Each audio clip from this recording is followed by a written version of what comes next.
با شروع شدن قسمت سوم از فصل 2 آخرین بازمانده از ما، کماکان میبینیم که جکسون کمونیستی هنوز سر پاست. تو شورا هم بر سر گاو و مرغ و بوقلمون صحبت میشه، حتی کاشت و کشت ذرت، ولی بحثی از انتقام الی از ابی کسی باهاشون موافقت نمیکنه.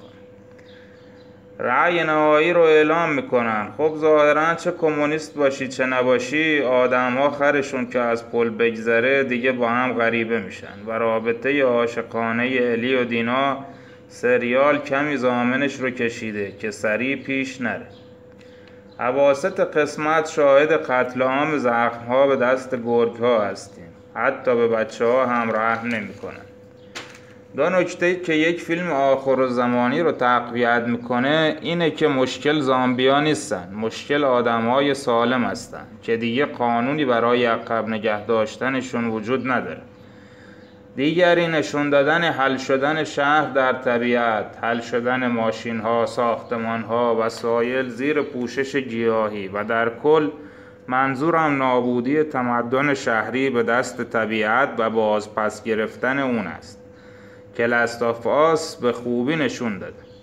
خب مسیر داستان هم از بازی جدا کردن و الی و دینا میزنن به دل جاده برای انتقام. به سیاتل میرسن و میبینن که WLF وجودیت خاصی نداره، که البته قبل از پایان قسمت یک ارتش مجهز کامل و رژه رفتن حدود 200 نفر رو میبینیم که ما بیننده متوجه شیم که دینا و الی به چخ رفتن.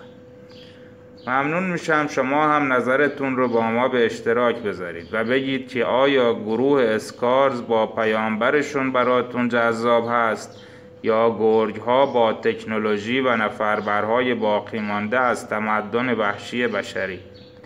سپاس از تماشای ویدیو. لطفاً چنل رو ساب داشته باشید و من رو در ادامه راه راهنمایی کنید. ممنون.